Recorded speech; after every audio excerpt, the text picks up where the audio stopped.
Coasting is a very big topic because hot topic right now, especially on social media of, it's a zero money down play to get into the Airbnb business and start driving a side income stream. What's up, everybody? My name's Mike Sjogren, here with my co-host, Emmanuel Pani. We're part of a group of specialized real estate investors you've probably never heard of. We didn't start with deep pockets or wealthy families, and we don't rely on 401ks, mutual funds, or traditional real estate investing. In fact, many of us don't even own the properties that fund our freedom. If you ask the money experts out there, they'd say what we do is impossible, yet it's happening every single day. It's happening through a new niche called short-term rentals. We are Short-Term Rental Nation, and these are our secrets. What's going on, STR Nation? Mike Sjogren here with another episode of the Short-Term Rental Secrets podcast. And today we are changing it up. So instead of doing our regularly scheduled interviews, I wanted to share a video that was part of our exclusive content in the free Facebook group from a couple weeks ago. One of the most common questions that we get asked is, where do you find co-host deals? Okay, where do you find these different opportunities and where do you find these deals? And we covered that in this exclusive interview. Or in this exclusive content that myself and Mike Reilly, who's one of my top mastermind students, put together. Mike is an amazing guy. He's been with me a little over, or just under 2 years now, but he went from 0 to 20K a month in less than a year and a half, and he's just been crushing it. And so now in the free Facebook group, every single Tuesday, we go live. We call it Tuesdays with Mike and Mike, and we also have Mindset Monday in there. And so you guys should definitely check it out. So make sure that you join the free Facebook group. Subscribe to us on YouTube as well. We're putting out a ton of content on YouTube. Really want to push that channel and give you guys as much free value on there as possible. I love the podcast because it's nice and easy to listen to. I'm a big podcast guy, but sometimes it's nice to be able to get the visuals, and we can go a lot deeper on YouTube than we can with a traditional podcast. So head over to YouTube, search Short-Term Rental Secrets, subscribe, and we're posting in there at least 2 times a week with fresh content for you guys. So subscribe to the YouTube channel, join the free Facebook group. And one last thing that I'm super excited about for you guys is for all of you loyal listeners, we are working on putting together a free program for you guys. I haven't thought of a cool name for it yet. So if you've got some ideas, feel free to send it over to support@strsecrets.com. But basically, we're going to have a free program that will talk about the 3 different models on how to get started with short-term rentals, how to analyze markets, how to analyze deals, how to furnish properties, different technology that you need to put in there. And we'll be constantly refreshing that, and it's going to be completely free. So if you want to get put on the wait list for that, it'll be about 3 weeks-ish or so before we have that up and running. We're actively building it right now. Just text resources, text the word resources to 978-242-0001. Again, that's text resources to 978-242-0001. And as soon as that is released, we'll shoot you over the link. It'll be totally free. And really excited for this for you guys, because I know that we get a bunch of DMs and different messages, and we're putting together this free program just for you loyal listeners. So really excited to share that with you. And one last thing, if you're enjoying the podcast, please like and subscribe and share it with people. Okay, we're putting out all this content. We want to get the message out there to help as many hosts as possible. So if you can subscribe, leave us a review, and share it with anybody that's in this industry or looking to get in this industry, we'd greatly appreciate it. So with that being said, thank you again, as always. We crossed the 50,000 download mark, which is amazing, and we couldn't do it without you guys. So grateful for all you amazing loyal listeners. And that's it, guys. So enjoy this week's episode on where to find co-host deals. Co-hosting is a very big topic because hot topic right now, especially on social media of, it's a zero money down play to get into the Airbnb business and start driving a side income stream. And now when you're starting the business, all right, where do we focus on finding these types of leads? Like, we've got our business structure set up. We're ready to take on new leads. Now, how do we find them? And I do want to preface it because I think Heather put a comment on last week. Heather is also another BA, total badass in the space. She does a lot of luxury properties, and I always butcher it, but I think it's somewhere in like Park City maybe, or somewhere like that, like a really cool vacation spot. She does a lot of high-end co-hosting. And she brought up a good point that we didn't talk about last week is make sure you do your homework too, because some states and some jurisdictions define property management differently. And so if that falls under property management, then some states require you or some counties require you to have a real estate license. So do a little homework on that. Figure out, if you're signing leases, then that makes you a property manager. Well, okay, then we're not signing leases, so we're good. But if you're accepting money on behalf of somebody, that equates to a property manager. Okay, then maybe you need a license, or you just work on Airbnb and the payouts go directly to the owner and you send them a bill at the end of the month, right? So do a little homework on that. I don't want you guys getting any legal trouble or anything like that, but where there's a will, there's a way. I'll just put it that way. So just make sure that you're doing your due diligence, doing your homework, making sure you're good with any local or state regulations around this stuff. Yeah. Don't let that fear stop you. Yeah, for sure. So getting back to the topic at hand, I think there's really 3 different buckets or 3 different ways to generate leads for a co-hosting business, right? So I think the first one, and this is in no particular order, I'm just rattling these off. Okay, so the first one is your network, getting referrals, and we'll dive deep on that in a second. The second is doing cold outreach, and we'll talk about that. And then the third one is building your brand and building like a website that is a lead generator for you, right? So creating your brand, getting on social media, creating a website, giving away free property analyses or whatever to attract leads, having a blog, doing stuff like that, podcasting, local events, whatever it is. Okay. And I've used all 3 personally. So let me break those down one at a time. So I will say the lowest hanging fruit, the lowest hanging fruit is to work your network first. Okay. Start with your immediate network. Family, friends, loved ones, people in your circle that already know, like, and trust you. Okay. They already know, like, and trust you. And that's 90% of the battle initially is, can you prove your credibility to somebody? So if you start with your local network, again, it could be your parents, it could be family members, it could be friends, it could be friends of friends, as long as it's in your local network and just telling people, hey, this is what I do. If they're involved in real estate or they're looking to get involved in rental properties, show them this opportunity. And you can make it totally turnkey for them. You'll help them design the property. You'll handle creating the listings, all the guest communication, coordinating cleanings, coordinating any maintenance, so that all they have to do is at the end of the month, they get a check or they get a deposit right into their bank account, and it's totally turnkey for them. And you can walk through all the other benefits of working with you, which we've talked about on the podcast and on some of these other episodes. Now, if you don't have anybody in your inner circle, one, I'm going to challenge you to think a little bit more on that, because you probably do, whether you realize it or not. Then it's all about, how do I expand my network? Okay. So when I think about building a network that can give me leads, I want to focus on networking with people involved in the transaction space. So what I mean by that is networking with real estate agents, networking with lenders, networking with insurance brokers, networking with title companies, anybody that is involved in closing a real estate transaction. That's who I want to build a network with, because they're already involved. They're already working with buyers and sellers every single day in their day-to-day business. So whether you work out some type of referral fee or just good business relationship with those people, so finding ways to add value to them and adding value to their clients, that's who I want to focus on building relationships with. Then if I take a step back from that, then I want to start thinking about, if I've exhausted all of those, then I want to start thinking about, how do I start networking with business owners, sales professionals, and other real estate investors. Okay. The reason I start with business owners and sales professionals is because they're already making a good amount of money from their jobs or their businesses, and a lot of them don't want to deviate their focus from those activities, but they love the idea of real estate. They just don't want to learn how to do it. They don't want to deviate their focus to learn how to do it and manage it themselves. They're like, listen, man, I'm making good money doing what I'm doing. I like real estate, but I don't want to manage it. Okay. And I have plenty of clients that fall into that category. That was like my bread and butter.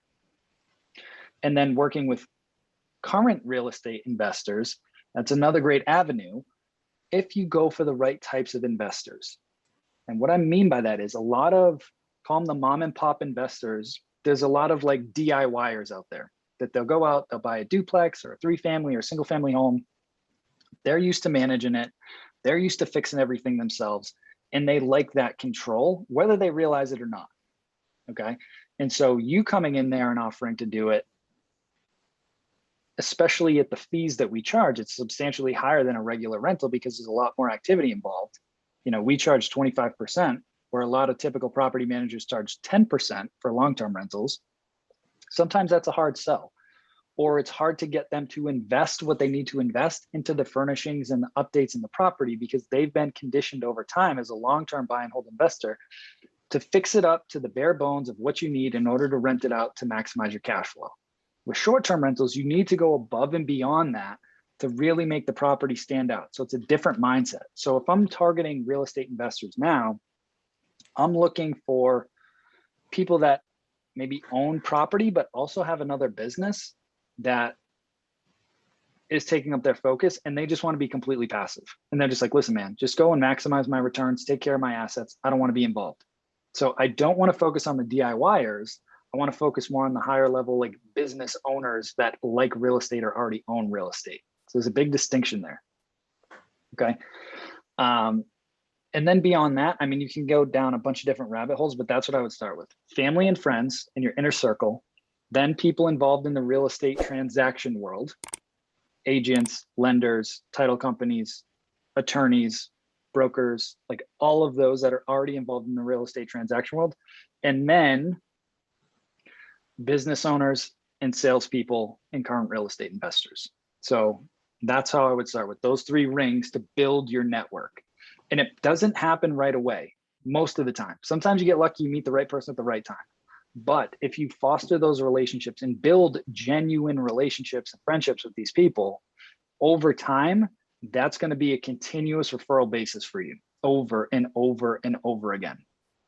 Okay. The next one is doing, call it cold outreach. Okay. So you go on a site like Zillow or HotPads. I like because HotPads lets you filter by for rent by owner. So you're looking for investors that have properties that they're trying to rent out themselves, not using a property manager. And you're reaching out to them. Hey, have you ever considered running this property as a short-term rental, right? And you just want to spark some conversation. So you're doing a lot of cold outreach. This works. It takes some thick skin. I'm not going to lie. Right? I got a lot of doors slammed in my face. I got a lot of people hanging up on me on the phone. You know, I tried all different approaches. I talk a lot about that in our programs, different ways to go about that. But it's totally works, but it's a numbers game and you got to have some thick skin to just know. But what helped me was I was offering a super valuable service, whether they realized it or not. I was helping them maximize their returns and take way better care of their property than any tenant ever would, period. I had never had a doubt in my mind about that. So when you come from it, from that approach, if they're not interested, it's like, okay, cool. You don't take it personally. You don't get angry about it. You don't feel bad about it. It's just neutral. Okay, cool. On to the next one. Okay. So you can do that on Zillow, HotPads, Craigslist, apartments.com, wherever. Okay. Just going out and looking for properties that are for rent, ideally for rent by owner, and then reaching out to those property owners. Okay. And then the third way, which again is a little bit of a longer game, is to build your brand and your presence. So one of our students in the mastermind, Tristan, he built his website, his co-hosting property management website. And it took him, what, like a good 6 months maybe? Mm-hmm. But he was blogging on it every single week.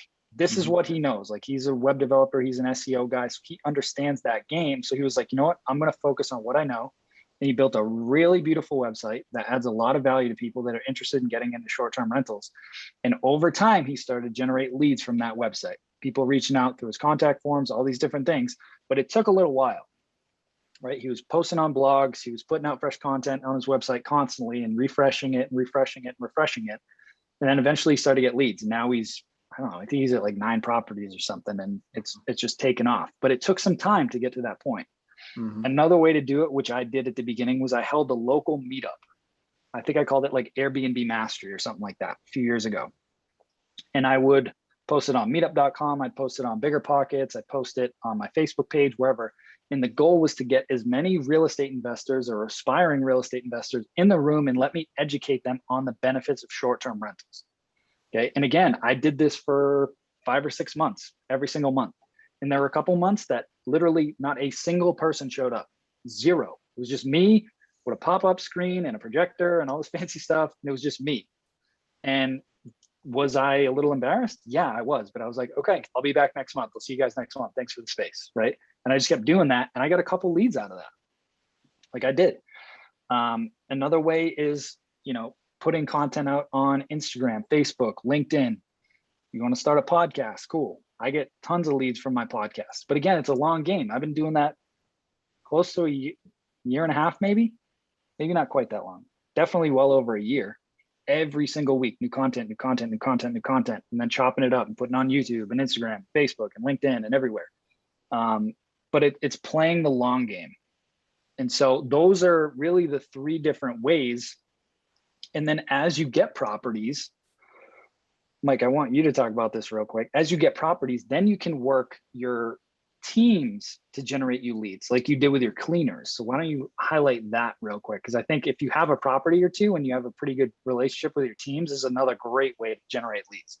Yeah, for sure. So we had 6 units that we were managing, that we owned before we started getting into co-hosting to scale to hit our goal of 20K a month. So one of the ways that we found leads was talking to our cleaners who also cleaned 40 other Airbnb properties.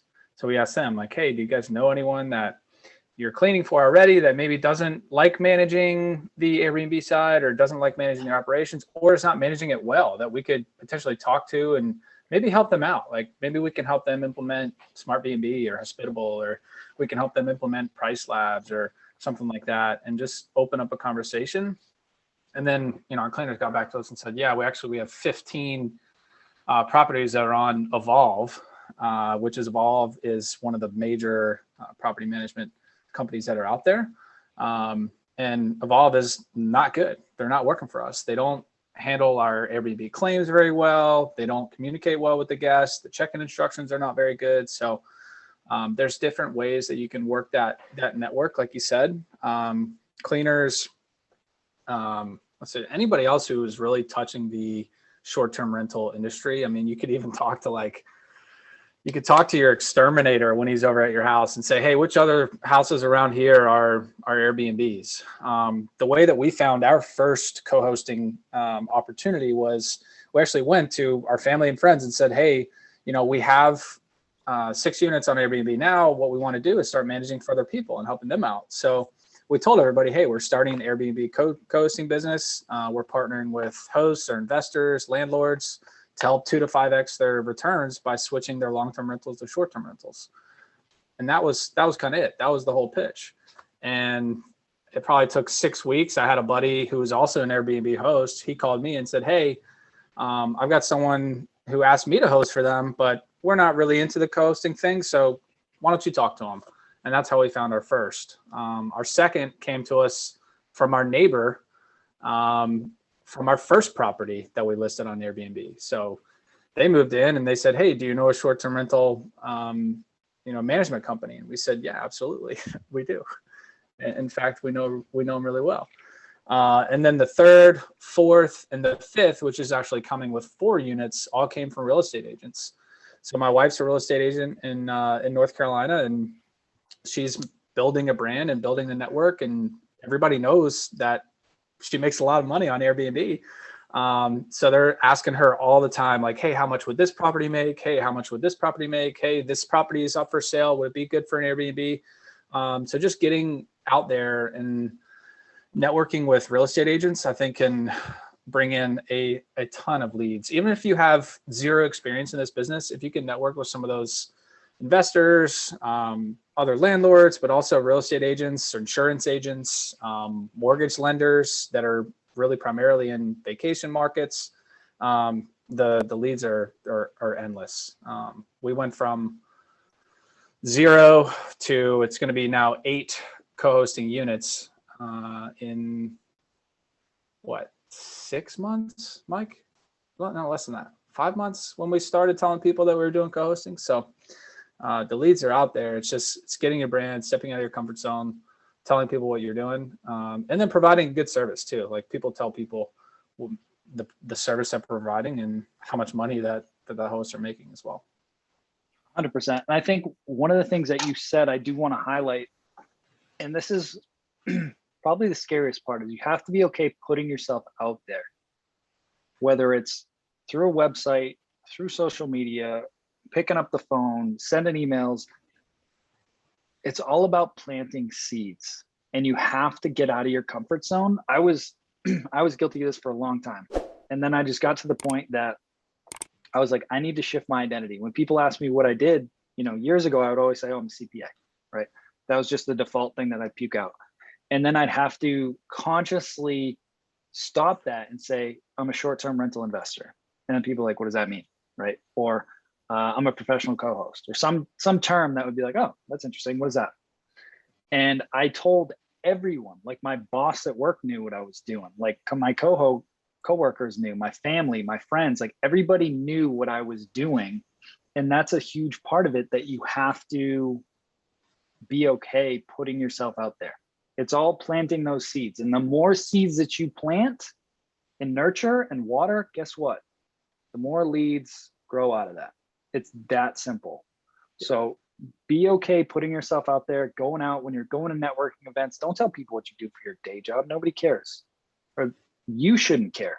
If this is what you want to focus on, this is what you need to be talking about. So when you're on a Zoom meeting at some meetup or whatever, just put like Mike, the Airbnb guy, or whatever it is. Like I tell my students that if you're on some virtual meetup, change your Zoom name to Mike or Bernie or John, the Airbnb guy, right? Just so people start to associate you with short-term rentals, Airbnb, Vrbo, whatever it is. You want to become known and synonymous with STRs. Yep. And the more that you do that, the more leads you will get, the more phone calls you'll get, the more email responses you'll get. It's just the name of the game. It's like any business, but you have to be okay putting yourself out there. Now, whether you love them, hate them, whatever, if you watch that show, what was the show that Grant Cardone did where they dropped them off in like Pueblo, Colorado? Oh yeah. Did you see that? I heard about it. So it was interesting, right? So he's a millionaire or something like that. So the point of the show was they took 3 super successful people and they dropped them off in random locations. They gave them $100 and dropped them off in 3 locations. They took their phones, all their contacts were gone, and they had 90 days to build $1 million business. And it was fascinating to watch Grant Cardone do this. And I don't want to spoil it for you guys. If you want to watch the show, it's really good. So I won't tell you how he did, but he immediately just deposited the $100 or almost gave it away. And he's like, this isn't going to do anything for me. I need people. So he just started putting himself out there everywhere, anywhere that he could go to add value. That's what he was doing. I think the first place he went was to some like mattress store. And he went around and asked people, who are the business owners in town? Who are the players in town? And some guy was like, oh, you should go talk to John. He owns a bunch of mattress stores. Cool. He went in there. He's like, hey man, can I work for you for free? I want to help, sell some of your stuff. And if I'm good, cool. You can pay me what you think I'm worth. And he just started building these relationships in town with some of the other players that could help him build whatever business he needed to build. And it was so eye-opening for me because I thought I understood it, but that was the name of the game. He's like, you need contacts. Who's got my money? You need to just put yourself out there over and over and over again. He's out in front of the store flipping signs and stopping traffic and like doing all this crazy stuff. And people are like, who's this weirdo? But who cares? Like, it's what worked. Like, that's what works. You need to get attention and people need to know what you do. If nobody knows you, they can't buy from you. They can't work with you. So you have to put yourself out there over and over and over and over and over again, and be okay with getting some rejection. Like, it's okay. It's totally fine, but you have to be okay with that. And at first it's going to be weird, but it'll, like for me, everybody asked when I joined this new golf club, everybody asked what I did. And I was like, the easy answer is I work for Google. And then I started retraining my brain to say, my wife and I own a business that invests and teaches other people how to invest in real estate, specifically short-term rentals. And the first like 3 or 4 times I said that, it was like, oh, my wife and I, we invest in real estate, but we also teach. It didn't come off the tongue. But the more times I said it, the more other people started talking. The more other people said, hey, would this be good for an Airbnb? Hey, I've got a beach house. Should I rent it out? I help them out. So it's just getting the reps. You're gonna look a little funny at first, but it'll work out. So yeah. And again, it's and I was the same way when I joined this place. I was like, what do I say? And now when people ask, I'm just like, oh, we work with Airbnbs and boutique hotels. And they're like, oh, what do you mean? I'm like, oh, well, sometimes we buy them, sometimes we manage them, but we just focus exclusively with real estate investors with Airbnbs and boutique hotels. And they're like, oh, that's really cool. And then, when you're around business people, they're like, oh, I've been thinking about buying a place up at Winnipesaukee or buying a place over here. Like, what do you think about this area or that area, whatever? And then you lead with value, give them advice, help them out. Like one of the people that I reached out to on Craigslist near the very beginning, he was interested in the idea, but he was a DIYer. And he was like, that sounds cool. I want to do it myself. And I could have been like, all right, buddy, good luck. There's no way you're going to do it as good as me or whatever. But I was like, okay, cool. Yeah, no, I totally get it. So here's a couple of pointers. Like you should do this, this, and this. Okay. And if you ever need anything, don't hesitate to reach out. 6 months later, he calls me back, gives me 2 units. He's like, hey man, you were right. Like it works, but I'm just burnt out. He wasn't using any of the systems that we use and all this other stuff. And he's like, here, will you just do it? I'm like, okay, cool. So he gave me 2 properties. And he introduced me to 2 other investors that gave me properties, which one of them bought this hotel with me. So again, I led with value and I played the long game. If I got all pissy about it and I was like, all right, man, whatever, that never would have happened. So be okay playing the long game, plant those seeds, add value wherever you can, and just build genuine relationships over and over and over again. And then when you get the opportunity, deliver. Like I don't do any formal marketing for that business. The only thing that I'm really marketing now is like the coaching side, but I still get lead after lead after lead after lead for the co-hosting, all through referrals, because people are like, oh, hey, I'm thinking about doing short-term rentals. Everybody around me is like, dude, you need to talk to Mike. Like, because they know I've planted enough seeds over and over and over again, and I've got results now to prove it. It's that simple. Initially, you just gotta, that's why at the beginning, the lowest hanging fruit is building those relationships with your inner circle, because they know, like, and trust you. You don't have a track record yet. That's okay, right? I tell the students in the mastermind and accelerator, I'm like, okay, cool. You don't have a track record. Start with family, friends, and loved ones, and then leverage the credibility of the mastermind or the coaching program. Hey, I'm a member of an international mastermind group. There's a few hundred of us. We've got thousands of listings. We all follow the same system. We've identified this market because of XYZ, and your property in particular because of XYZ. And then, you've got instant credibility, right? So, but if you don't go that route, that's fine. Just leverage whatever you can, business experience, job experience, whatever it is. You just need to show people that you are responsible and that you will take really good care of their property and maximize their returns, and that they can trust you. Anything else, Mike, before we wrap it up? No, I think that's good. Guys, get yourself out there. Tell people what you want to do and what you are doing. And the leads will flow. They'll start flowing. That's it. Just like awesome, the drinks tonight at the Rockport. That's it. I'm getting out of here. I'm going to get a massage tonight. I'm out of here. So nice. All right, everybody. Thanks again for showing up, playing full out. Appreciate all you guys. If you have questions, post them down in the comments below. And hopefully we'll see you guys next week on Mindset Monday, Tuesdays with Mike and Mike. That's it. Awesome, buddy. Appreciate you, Mike. See everybody next week. Take care, everybody. Hey, STR Nation, if you enjoyed this episode, please make sure to hit that subscribe button and leave us a review. And in the comments, let us know what topics you want us to cover on upcoming episodes, and we'll make sure to get that in the books for you. And if you really want to learn how to launch, automate, and scale your short-term rental business, if you want to go deeper, then check out our free masterclass at strsecrets.com.